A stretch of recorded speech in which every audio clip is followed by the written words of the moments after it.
All right, y'all, so I'm gonna get my 30,000 foot view on the EPA, CARB, all this stuff on the diesel and the emissions, right? We're hearing today all over the internet, oh, you're gonna be able to delete your diesel, it's gonna be legal, all those things.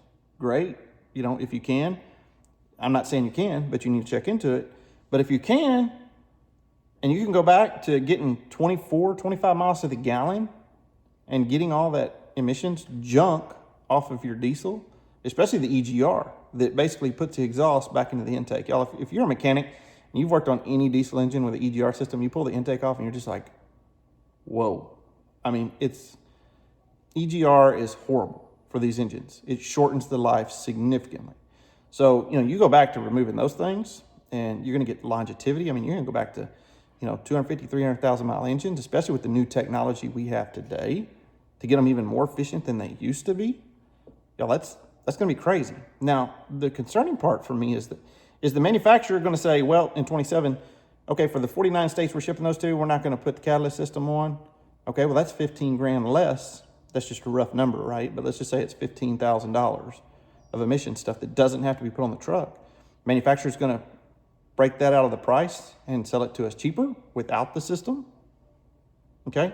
And then the next question is you're sitting on a 24 or 25 truck that was 80 or 90, $100,000 that has all this SCR stuff on it. What's the value of that truck? What's gonna happen to the value of that truck? If 27s come out and they don't take DEF, is somebody gonna want that truck with the SCR system on it? And then the next question is let's say you delete it, right? So manufacturers probably aren't gonna say, we're gonna offer you a delete kit if you wanna delete it, right? They're probably not gonna go retroactive. The problem is if you delete it, you're probably gonna delete your warranty with that, okay? A lot of y'all got 5-year, 100,000 mile warranties. You don't wanna delete that truck.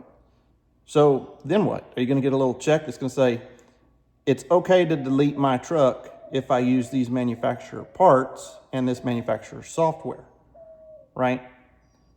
Who knows what that's gonna do? But my concern today is what the value of the truck's gonna do if 27s come out and don't have DEF fluid. I mean, it's something that could happen, okay? And that's agriculture, tractors, skid steers. I mean, all the stuff that farmers run, everything. I mean, this stuff is a headache. These DEF systems, these emission systems are a headache. And they actually make the machinery burn more fuel than they would without it, okay?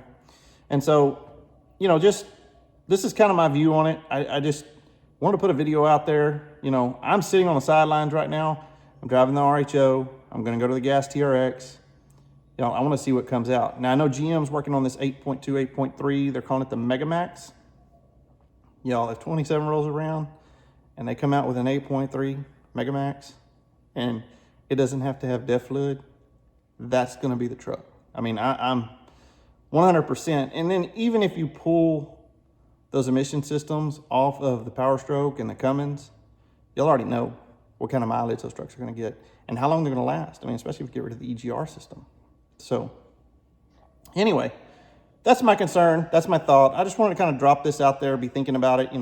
What's your vehicle value gonna do if they remove it? What's the sales price gonna be if they change it? If they say they don't have to have the system on there.